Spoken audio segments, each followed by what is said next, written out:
back in the 60s when I was born. That was considered a full-time job. My dad joined the fire department in 1963, and in 1964 he took his family from Brooklyn, the flats in Brooklyn on right near Marine Parkway and Flatlands Avenue, and he took us to Brentwood, New York. It was a new burgeoning community that many of the New York City workers found themselves moving out to. It was affordable. It was a home with a backyard. And at this point we had, I think there was 5 of us. And my next brother ended up being born out there in Long Island, and then my sister. So we had a total of 7 kids. We grew up in what you consider back then a typical Irish-American family. Dad being a firefighter and Mom raising us. I ended up with a passion for sports. My dad had focused us on well, all sports, but particularly we ended up being involved in ice hockey. We loved the New York Rangers. Brad Park was one of my favorite Rangers. Gilbert, Hatfield. So we called it the gag line back then. So as you can see, I was passionate about hockey. And from that point on, we had basically our own team. We had seven siblings that could play the sports, some better than others. And it took a while to realize that I wasn't going to be a professional athlete. So at some point, which wasn't very quick, but I'll be honest, I held on to that dream probably up until 11th grade in high school, when I realized that I just wasn't big enough and strong enough and fast enough. But between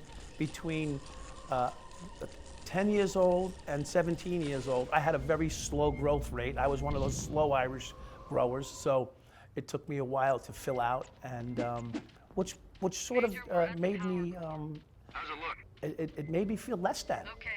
It was one of those things that I had to go through as a young adolescent, and I'm still trying to overcome it today. I was a late bloomer. I was very interested in dating, and no one wanted to date a late bloomer. So I would say it went into a lot into formulating who I would become as a young adult. And I think from that point forward, realizing that I was a slow bloomer, it limited my athletic involvement, because I certainly wasn't able to excel. Mentally, I was acute and aware and pretty good at things. And physically, I had skills, but I wasn't powerful enough yet. So it set me back. And I'm talking about this because it was a very formative time of my life that sort of would be the bridge to the rest of my life. Because of the shortcomings that I faced as a young guy. My best friends were powerful young athletes, and I was gifted like them in skills, but not capable of staying with them because of my lack of physical strength. So as you can tell, I'm focusing on this because it was a big part of my youth, and it was a very disappointing part for me. So as I went along in life, I became. I began to make choices based on my insecurities, and being insecure, I began, every time I dated someone, I latched on to them like it was my last date ever, and it was very informative and formative to me. I married my first girlfriend. In fact, the reason I went from high school to college to be an accountant, my mother asked me to stay in college and finish my accounting and get my accounting degree, but I chose, because I wanted to keep my girlfriend and marry her, I chose to take the New York City Police Department test, amongst other civil service tests, and from there, I chose to take the police department when they called me, and then shortly thereafter, impregnate my girlfriend, and then end up marrying her.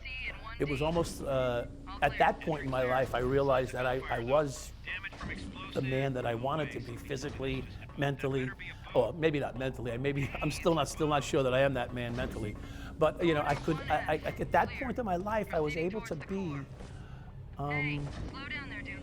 physically and financially secure, and now I ended up marrying a woman who I loved, but it was puppy love still. It was my first love, and many of us know in the world today that those relationships tend to not work out. It's your first girlfriend, it's your first experience in life, and you end up marrying. And it was a very difficult, struggling match for me. As I entered the police academy, her and I were still in the dating scene. She promised she would never marry a police officer, and I was like, why? I didn't understand why at the time. And as it turned out, I began to know why. As a police officer, you're exposed to a lot of different things. And women are way more mature than men. They're way more astute than men. She knew that there'd be opportunities coming my way that would be difficult for me to resist. And so she was right, once again, as most women are. She was definitely right. It was difficult to resist certain things. And there was some lack of fidelity, to say the least, as I was growing up. And so, yes, what led to a challenging beginning to a relationship. So I went to the police academy, and as I entered the police academy, I was scared. I was a 20-year-old, I just turned 21. I was a young guy. I thought I was going to have a burgeoning hockey career. That didn't work out. In fact, I'll tell you a story. On my way into the police academy, I badly twisted my ankle, and I couldn't tell you which one today it was. I think it was the right, but it could have been the left. Either way. So I was so excited that I was going to start the police academy, and the day before I started it, I twisted my ankle. So I ran the entire police academy with a black and blue ankle. I didn't miss a lap and didn't miss a step, but I was in pain for like a solid 8 months, and for about 2-3 years, my ankle was never recovered right. But that's how scared I was to admit that I had an injury. I didn't want to lose the job. I didn't want to lose the opportunity to become a police officer. At the same time, I was scared to death to be a police officer because I didn't know what I would face. And not only did I not know what I faced, my physicality was just starting to catch up to me. So I was between a boy and a man at 20, 21 years old, and it was scary. Physically scary, mentally and emotionally, I felt less than. So it was a challenging time for me. And it turned out that while in the police academy, I put on like 20 or 25 pounds, go figure, right? It's like you see the kid go off to the Marine Corps and he comes home a man. Well, sure enough, it just took me a couple of years later than the 18-year-old going off to the service. So between 21 and 22 years old, I really began to fill out and become much more physically capable. I was a very strong kid. But I was a bay clamber as a child. As a young man, I was a bay clamber between 18 and 20 years old. I clammed in the Great South Bay. So what that gave me was core strength for a young, lean man.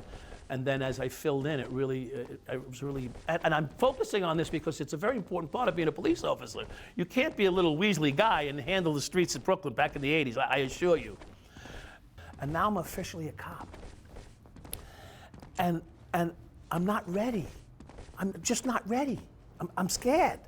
So they send me to Queens. I get this slow birthing in Queens. They send me out on patrol, my first day on patrol in Queens. They have no radios. So now I'm a police officer who's still a little scared. I'm under the L on Roosevelt Avenue, if you're familiar with Queens at all. It's a dark, danky place, and it's a hustle and bustle. And I'm still this kid from Long Island who's not sure what day it is. And I'm standing there, and I need to have a quarter in my pocket in case something goes down because I don't have a police radio. I'm gonna bang on the street with my stick. No one's gonna hear me. So, to say the least, I was unnerved and scared, and I'm saying to myself, is this for me? I'm standing out here, and I don't feel like I should be doing this. I wanna quit. In fact, it comes to a point where I turn around and I'm going back to the precinct. I walk in the precinct and the lieutenant at the desk says to me, Dowd. I go, yes, sir. Well, worried, what did I do now? He goes, do me a favor, when you're standing out there under the L, try not to scare the public. I'm getting phone calls that you're out there with your hand on your gun. He says, it's gonna happen. He says, but you really don't want to get known for like scaring the public your first week out there. So unbeknownst to me, I was scaring the public that was scaring me on my first freaking day on patrol. Anyway, as the story would go, I would get more comfortable. And then then the reality hit, and I graduated what they call the training portion of my police career, and I ended up getting transferred to Brooklyn, East New York, Brooklyn. And let me tell you, and I tell this story, and I'll tell it for your audience. I'm driving into East New York, Brooklyn. Now I got about a year and a half as a police officer. I've seen some action, nothing too heavy, a couple DOAs, a couple of arrests, nothing major. And I'm driving down Sutter Avenue, and it's 6:30 in the morning, June 13th, 1983, and I look to my right, and there's a group of people out throwing dice against a wall of a bodega, and In the Ghetto comes on by Elvis Presley. And if anybody knows that song, I can't sing it that well, but if I could for you, if you played the music, I'd sing it for you. And a young man dies, and the mother cries, and I'm crying. I am filled up with tears in my eyes. I want to turn around and go home. Now I'm a year and a half as a police officer, and I want to go home. I don't want to do this. This is scary as fuck. I'm going into the ghetto, and I go to my locker, I fill my locker up with my uniform and my equipment, and I'm exacerbated. I don't know what to do. So, of course, I go, I stand roll call, and I'm wondering, how's this going to turn out for me? I'm not comfortable, I'm not peaceful. And I would say there came a point, and one of my first scenes was a shooting. Go figure, East New York, Brooklyn, 7-5 precinct, deadliest precinct in the country. And one of my first scenes was a shooting scene until midnight. I almost crushed these two individuals because they were carrying a tire iron at 2 in the morning, 3 in the morning. What are you doing with a tire iron? You're robbing cars. You're doing something. You're robbing tires. Back then it was big to rob tires because it was good in the crack era or the drug era. You can get it for 50, 60 bucks for some tires back then. So, and I failed to stop them because my partner didn't want to get out of the car. And then 3 blocks, I passed 3 blocks, I turn around, and as I turn back around, I see a guy laying in the street with a hole in his fucking head. And he was in front of a Cuchifito place back then, which would have been it's an all-night Dominican spot where you can get anything you need to eat, drink, maybe even sex if you could, whatever goes on in that place. And the guy laying in the street, and the place had emptied out, and standing around, and here is Jesus. His name is Jesus. Jesus is shot in the street in East New York. I'm probably on the job a week or two, and I'm like, this is real. I almost stopped somebody that had a weapon on them, a gun. And in this case, instead of shooting me, he shot Jesus. And I'm like, how profound is, like, this is going through my mind. I'm like, this is real. Like, this is no joke here. Someone's dead. And I almost stopped this person.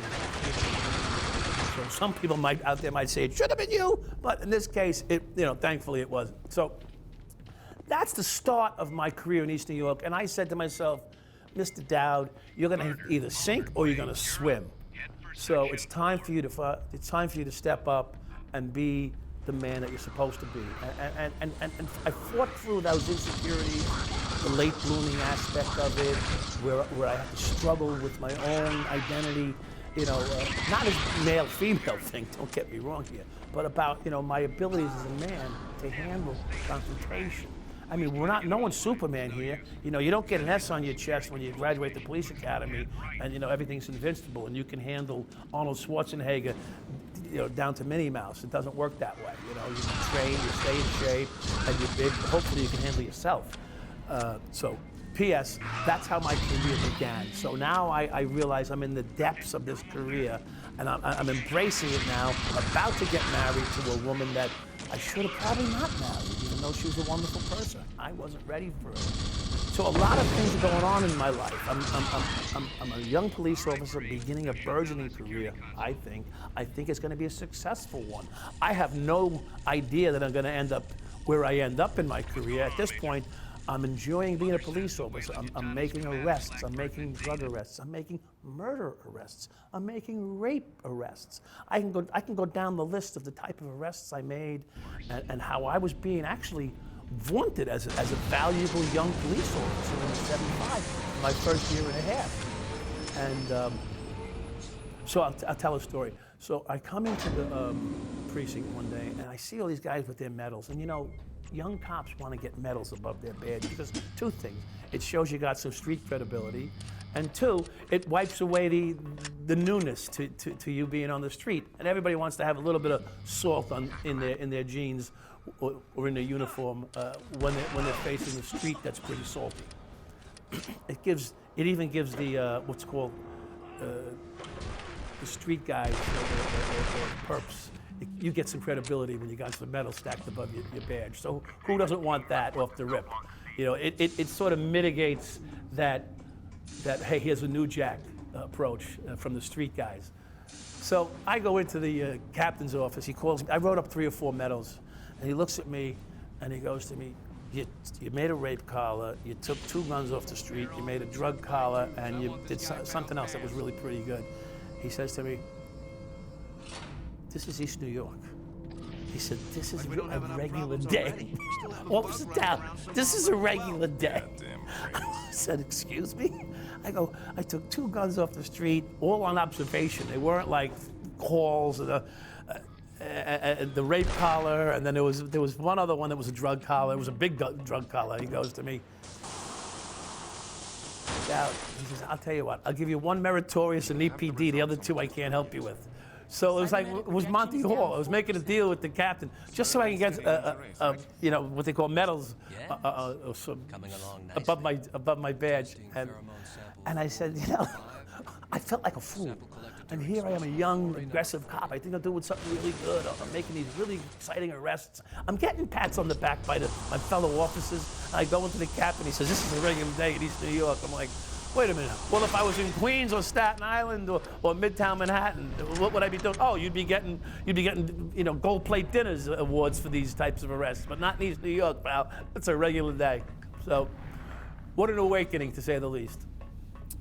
So now I'm in a precinct, and I'm beginning a career that's showing me what I think is so important and so big, has the mitigation in value. It might have been important to the person's life I helped save, or the woman I prevented being continuously raped. That may have been important to them.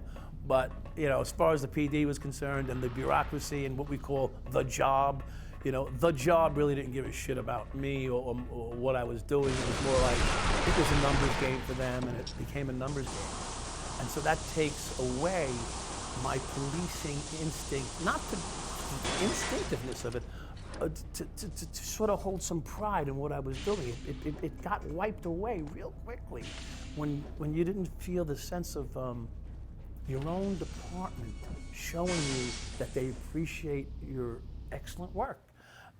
So that's where the rub starts to meet the road, very early on in your career. And so things start to change. My outlook on the police department and don't get me wrong, just because they didn't give me a medal isn't the reason. It's a sequence of things that are going on. You know, you gotta stop making drug arrests because you're clogging up the system. You know, they have to be significant. If you make a couple of crack vial arrests, you know, you're costing the city thousands of dollars in housing remade, processing arrest, overtime for you. You're off the street. There's less cops out as visible. Cops are supposed to be visible so that they can prevent crime by their visibility. So it became a self-fulfilling prophecy of doom and one-way spiral downward in both my mind, in society, because you're now encouraging the police officers to stop making arrests. You're not ordering them to stop making arrests. You're just making their lives more difficult if they make arrests. So it became a very combative way to go to work and to do your job. What's your step? That's where Michael Dowd begins to turn his own. He starts to make the job as a police officer his own reward post. So in other words, rather than going to work to do the job as a police officer that I'm supposed to be doing, I begin to do the job where it benefits me. And that's not to say I didn't do my job and handled my jobs correctly, you know, and appropriately and professionally. But any time I can take a little leeway that would benefit me, which might have been whether it's a free meal or I need new windows in my house, so I go see the window guy in the precinct, or I need a new front door on my house, or I need paint for my house. You know, I begin to utilize the job to my benefit. And then after that slowly becomes a way of doing the job, I end up starting to look for some money. And I think I've told the story 1,000 times how I come across what they called the Puerto Rican mystery back in the day, because the Puerto Ricans didn't need visas when they came to America, so they didn't bring any. You know, so they came here as citizens, but they didn't have licenses. They oftentimes didn't register their vehicles. Because I think that and I don't know, but I think in Puerto Rico, if you knew the neighbor, they didn't tell the police, and you never had an issue like that. Things were run differently in Puerto Rico than they were in New York. But the guys in Puerto Rico who came to New York sort of ran it the same way. They didn't have registrations often on their vehicles, so we called them a Puerto Rican mystery. It was just the way the street spoke. I learned it from others, and I shared the story openly and honestly because they became my best friends, and I love my Puerto Ricans, but. In fact, half of my family's got Hispanic and Puerto Rican roots in them. But that's how they were, and that's how we were trained as cops, though. That's Puerto Rican history. So I was looking for 4 tickets. So I find this guy, and then I give him 4 tickets, maybe even have to take his vehicle, because it's not right. And I don't want to do this to this kid, because he's really not a bad kid. You know, he just didn't have the paperwork right. He owned the vehicle, the title was signed to his name. And he's got a Corvette, it's like a '78 Corvette. This is 1984. So it's really not an old car, you know. And so it's probably a $15,000 vehicle at the time. And he's got a knot of hundreds in his bag. So I can take his car, or leave him with his car and get a few hundred for myself. So I made a decision, and sure enough, I said, how about a nice lobster lunch for me and my partner? I mean, I didn't want to say, give me cash. I said, you know, a nice lobster lunch would do, and we can let this thing go by. So he put some money on the back seat. I couldn't tell you if it was 200, 500. I know it wasn't 5, or $75. All I know is he put some money on the back seat of my car, and I felt like I won something. I felt like I won a prize. So from that moment forward, I decided if I don't get in trouble for this, which I didn't, I'm going to just look for small opportunities to enrich myself. And I began to find ways to do it. And at this point, I'm making about $22,000 to $24,000 a year. I thought I was taking rocks in them and throwing them out. You don't know. And there'd be a tennis ball, and I'd be bouncing a tennis ball. See, now people don't know, but you can bounce a tennis ball with a hole, especially if it's cut on the seam. And you could still bounce it. So this guy bouncing his tennis ball. And finally, I grabbed the tennis ball on this kid one day. I squeezed the tennis ball, and it opens up. And there's a bunch of plastic files. I'm saying, we don't know what it is. And so we throw it out. We know it's not legal, whatever, but we don't know what it is. No one's told us yet that this is crack cocaine and this is a crime. We know it probably is, but we don't even know where we're going with it. It's just hit the street. We don't know. So one day, we find out that it has great value through another observation that we did. Someone took a sewer cover plate off to get the crack vials out that we threw down. We said, if someone's lifting a 400-pound sewer plate to get the crack vials out of this sewer, there must be a lot of value to these things. So the next day, my partner and I find a Marlboro box or a Newport. I think it was Newport, because the ghetto, they prefer Newport. I think so. So he took a Newport box home filled with crack vials. He come back the next day. He hands me $200-300. I said, "What the fuck is this for?" He goes, "That stuff I brought home last night turns out to be crack cocaine." I mean, we've been throwing it out for about 2 months now. So, I mean, thousands of dollars worth of stuff we've thrown out. Now, oh Jesus Christ, this is like an ATM machine. Now we got money in the street every day. We're like, we've become essentially a crack dealer. We would take the crack from the crack that we found in the street. My partner would take it home. He'd come back to work and hand me a couple hundred every couple of days. So at the end of the week, instead of making the $315 a week I was making with the PD clear, I was making $200 to $300 a day. On every day we hit something. So you're talking, I was doubling, tripling my salary in just one little small score like that. So it became it became the job. Of course, we still did our job. Police work is police work. But when we saw an opportunity to take a little something, we did it. And our life was enriched. I mean, my partner redid his whole home on the street money that we took. You know, and of course, funny story. My partner says to me one day, I need about a month off. I said, for what? He says, to fix my house. He says, I need to. And he takes his hand and he's holding his hand like this. He says, if I can break this hand, I can still hold the hammer. So I take my flashlight and I smash his hand. He doesn't even know. I just go, bang! I smash his finger. He goes, what the fuck? I said, you said you wanted a broken finger. And he puts his hand back up and I hit it again with the flashlight, bang! I go, I think it's broken now. He's like, holy fuck. I said, listen, I'm sick of you talking about it. It's done. He goes in, he gets an x-ray, it's broken. He takes a month off to heal his finger, and he fixed his house up with the money he'd been making on the side. I went out and worked for him a couple of days. I did a little bit of work around the house for him. And sure enough, he lived out in Mastic at the time, Mastic Beach. So we redid his house in Mastic Beach on the crack money and a broken finger. So it was quite the experience for him, and he saved a lot of money doing it himself. But the point is that we began to look at the job for what we can get from it. When meanwhile, we're public servants. You're not supposed to be doing that. You're supposed to be there serving the public. Oh, whoever thought that we'd be serving ourselves? So that was the beginning of my career on how I would end up down the road to where I end up. So, but during this process, before I end up in big time with the big kingpins, I'm going home at night to a miserable home life because I'm not focused on it. I have a brand new baby. I'm not honest. I'm hurting myself. My current wife at the time is not happy with my, let's say, performance. I'm not acting like the man, young man, whatever it was that she knew when I was 17. Hostile. I'm short. I'm not considerate. I have money that I never had. So of course, men and money sometimes react a little differently. I wasn't respecting my relationship, and I began to become somebody that I didn't like. And I ended up not being able to separate that nasty prick that had to run the street from the loving, caring human being I should be at home.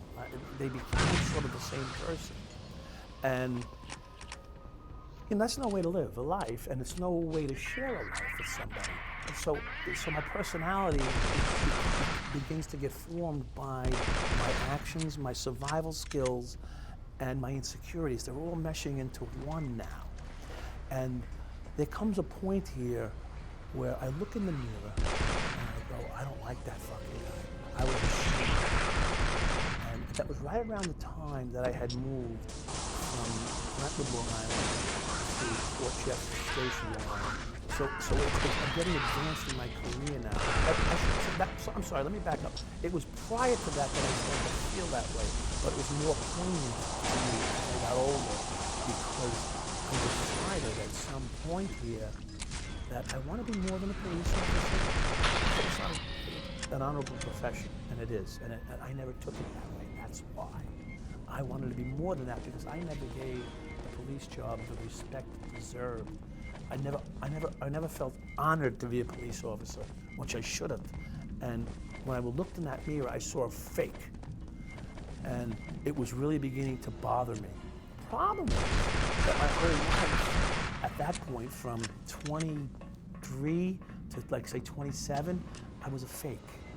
And it became part of who I was, and I couldn't separate myself from it easily anymore. And I had a decision. And it's sad because I ultimately made the wrong decision. I recognized that I wanted to be a politician. Go figure. I wanted to be a politician. I thought that would be an honorable way to serve my community. I know what communities need because as a police officer, you see everything from the ground level up. And I grew up a poor white guy, 7 kids. My father was a fireman. What do you think we had? You know, we shared shoes.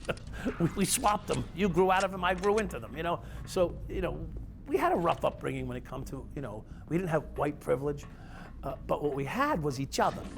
And I felt, by being this person that I've become, I felt like I wasn't even one of my family. I felt detached from my family. While I was very involved with my family, I felt dirty inside, so I wasn't really one of them anymore. So it was a very lonely feeling. I couldn't be a politician because I was afraid to run now for political. I think I could have won because I have a little charisma. I think I might.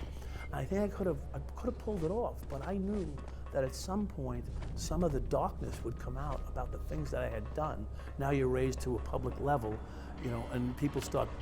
Whenever, I mean, you think the most cleanest politicians in the world, you find out the affairs of their life, and they wish they never ran. I think we all know who they are, or who they've been. You know, go back to Gary Hart, I think his name is, whatever. Go back there, right? I mean, that's not too far back.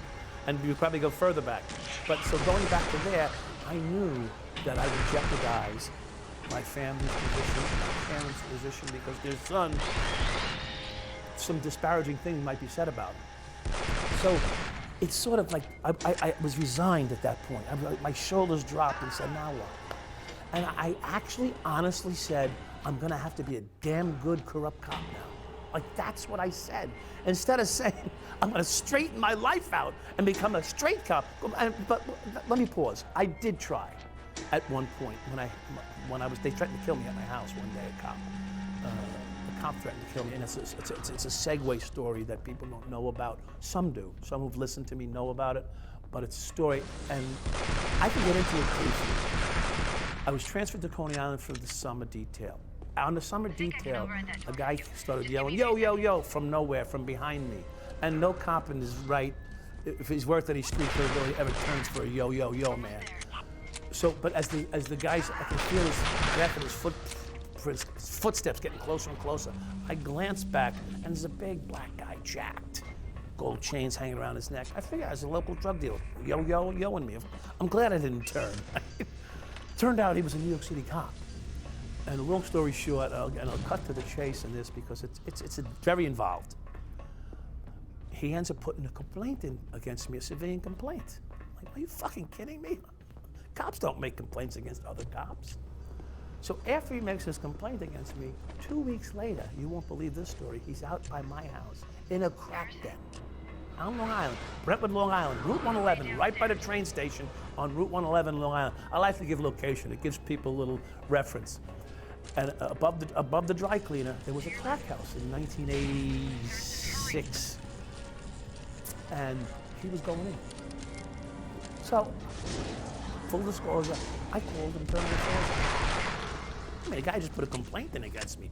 I don't need to be loyal to this guy. You know, you're loyal to those that are loyal to you. I think everybody in the world would understand that. So, I actually wasn't going to call Internal Affairs, but my neighbor, who was the detective in the 102 precinct, said, you gotta. He said, you know, here's a guy selling. Now here I am, just got finished. I stopped selling the crack that we were stealing from the street. And now I'm about to report a guy. It's killing me. So that's part of that twisted guy I was looking at in the mirror. It's killing me that I'm doing this. But I justified it because he put a complaint in against me. He tried to have me fired. So, yeah, that's what you get from me. I'm being honest. That's what you get from me. You're gonna get me fired. I'm gonna fuck you any way I can too. So, P.S. I dropped a dime on him, and lo and behold, Internal Affairs in New York City, like any other leaky faucet, all of a sudden within weeks, I'm getting texts. Turns out it was him. And one day, I'm on the phone. He wouldn't speak. He'd call me up and just hang up after about 15 minutes every day for months. It was about 2 months into doing it. Finally, I get him to talk. I go, why don't you just come over here and we'll do it? And he goes, how about I put a fucking bullet in your head right now, he says to me. As I'm on the phone at 2:30, 3 o'clock in the morning, I just got in from my, I was doing 6 to 2s in Coney Island at the time. How about I put a bullet in your fucking head right now through the window that you're standing in front of? Oh, God, get out of there, Harrison. Oh, fuck. I look to my left. I'm standing in front of a window with the phone in my hand. So I just hit the ground. I mean, what would you do? I hit the ground. I said, damn, I could do a better job vacuuming this fucking... Because the sand in the rug I can feel. I'm like, holy fuck. I'm crawling across the rug, trying to get behind the wall. My wife's in the other room screaming, what's going on? I'm going, shut the fuck up. I'm yelling at her. She's not the problem because she's yelling. He's on the phone laughing. Ha, ha, ha. I've been fucking your wife for months. She's telling me all these stories. I'm like, what? She's like, who's fucking me for months? I'm like, just let him talk, please. I'm trying to figure out who he is. Sure enough, I figured out who he was. I called the PD. The PD says, we'll put extra patrols. Good luck, you know? Because they didn't care. The PD, actually, to be fair, New York City Police Department called Suffolk County where I was living. And they said, can you put a portable radio in the officer's house? He's being threatened. They didn't know it was a cop threatening me, but they knew I was being threatened. Suffolk County says, we'll give him extra patrols. Yeah, so instead of driving by once a day, they drove by twice a day. You know? Yeah, it's 24 hours in a day, but they drove by twice a day now. Anyway, so I lived under this is back in like 86, 87. I lived under this dichotomy, if you want to call it. It was a very odd way to live, you know? I was a cop, I was a good cop. I became a bad cop. I wanted to become a good cop. The cops didn't like me because now they're not sure why I'm becoming a good cop. The other guy threatens to kill me. I'm like, this is not what I bargained for. I'm looking in the mirror at a guy that's dirty. I don't want to be that guy anymore. You know? And I have a woman there who's, you know, doing her best to stand by me, and I'm a piece of shit. Done bad. I haven't paid for it. I'm trying to turn it over a new leaf. No one's letting me become the good cop Mike anymore. They'd rather me be the bad cop Mike because that's what they're used to. Cops are running out of the job because the 7-7 precinct's getting locked up. 13 of them get arrested.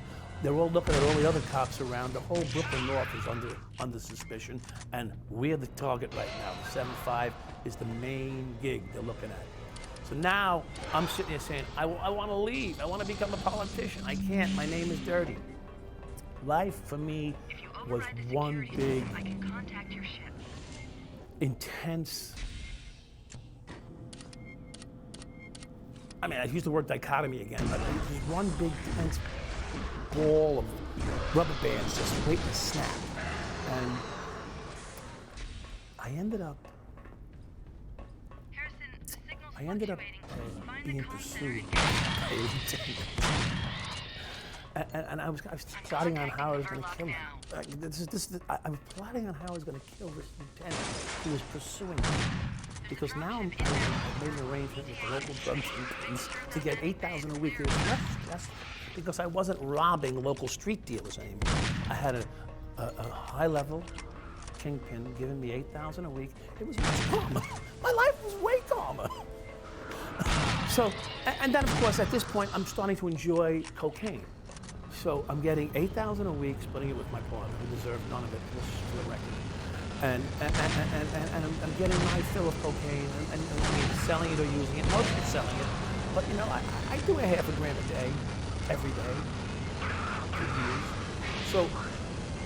So I had that going on. So my life was, so like I said, I made that decision at some point, I'm all in. So then I end up with the Corvette. I drive a brand new red Corvette to the 75 precinct. Because he's pissing me off. Right? He's after me. Now what? If you're after me and I put a brand new vet in your spot with a $38,000 price sticker on the window and I'm making $27,500 at this point, you think you could catch me? And if you can't catch me, guess what? It's on. And I'll tell you the truth. From that moment that they didn't pull me in, I'm like, I'm golden. I can do what I want. I like that's how the mind works. The mind doesn't say, okay, sir, you've gotten away with it. It's time to go and lay it down. Maybe that's the insecurity in me from being a little guy when I was. This is an old survey site. Physically. They abandoned it after the POC Now I'm a went big down. guy, These ruins are powerful ancient, guy, tens with of money. thousands I'm of like, years fuck the old. world. They're It's almost powered like by I'm geothermal revenge. energy using incredibly And sophisticated reactors. Rather than being We haven't even intelligent begun and to understand intellectual this about it, technology. saying, We know for okay, sure that the bugs we've aren't got indigenous to this planet, so start whoever turn lived here over a must new have been leaf, which I breeding. attempted. Guess they Didn't ran work into for me. Didn't work for me. So I went back to being a little bit of a crazy motherfucker. And in fact, I became emboldened by it. when they came after me, instead of quitting the police department, I went off to a rehab center. I went off to a rehab center 3 times. They called it, in the PD, they called it the farm. I went off to the farm. So, you know, basically it is a farm. You go to this house in the mountains and you go up there and you dry out, you straighten your life out, you get your head back together, you come back and you rejoin the team fresh. But not me, because no one would accept me straight. They wanted to corrupt me. That meant I was working for the man. And they didn't, no one wants a guy working for internal affairs. In fact, the irony of this whole story is that the story about the cop that, no one knows this, but I do. The cop that threatened to kill me, that story became who I was to the other police officers. The guy who contacted Internal Affairs. No one wanted to work with me. So here's a guy, me, who's one of the most corrupt police officers in the street. I drop a dime on a guy who's trying to get me fired because I didn't answer to his yo, yo, yo. I drop a dime on him selling crack, which is really a good police officer. I didn't think about it. A good police officer drops a dime on someone selling crack. Now I'm a bad police officer because I dropped a dime on some guy selling crack. Okay, so I was selling crack, I was a bad cop. I dropped a dime on a cop selling crack, I'm a bad cop. When am I a good cop? So I embraced the whole fucking bad end of it. And I became more creative. I ended up doing 2 years in this rehab center, they call the farm. I come out of that like more aware. And so now I go to another precinct called the 94th precinct. So I leave the 75. I do the 2-year stint on the land, they call it the farm. No guns, they call the rubber gun squad, for those of you listening. I was in the rubber gun squad for 2 years, and I'm like, this is great. I want my guns back. No, not the NYPD. They call me in one day and they go, okay, it's been 2 years. I go, can I get my pension, like a disability pension, raise and leave? No. We're gonna give you your guns back. And you're going back on the street as a patrolman, and you're gonna go, but we're gonna shift you to the 94th precinct, which is a slower precinct. Of course, I find all the action. Of course, I find all the action in the slow precinct. I become the most corrupt police officer ever to be in the 94th precinct now instead. I end up doing racketeering things with organized crime. I end up making money in the auto industry. I end up making false police reports out for people in the auto industry. I end up chasing cars. So every car accident that took place. Now, cops don't like paperwork. I think anyone would probably know that. Anybody knows a cop. We hate paperwork. I would pursue paperwork now because that paperwork was going to get me anywhere between $500 and $1,000 just to make the report out and benefit to my tow truck guy. So I ended up turning that into a money machine. So this guy said to me, Dad, why don't you resign? I go, resign? I'm making $2,000 to $3,000 a week plus my salary now. I mean, I found ways to make money, and I mean, it's humorous and it's embarrassing at the same time. I hope you understand that. I tell these stories with the same vigor in which I approached what I did, but the reality is, I was a scumbag. What I was doing was scumbag-ish. You know, people might even not fault me for wanting to make a few extra dollars, but the way I approached it was about me. It was never about what I was trying to research. I turned it very early on to serving me. And I had that approach throughout, and it's selfish. And in that selfishness, I ended up losing myself. The guy that was building me, 15 years old, selling it to the neighbor as a planter. When it was 15, I paid $5 for that wheel that they put on that little wheel cart that you see out in front of people's walls. I paid $5 for that, and I took the wood from crates that were skids that you would put boxes on top of. I took the crate wood and I molded them and I cut them and I put them together and I sold wheelbarrows to my neighbors. That's the guy I was. Creative a little bit, a little handy, trying to have some fun, and now I'm a big involved with kingpins, shaking them down, taking payoffs. And eventually, the end would come.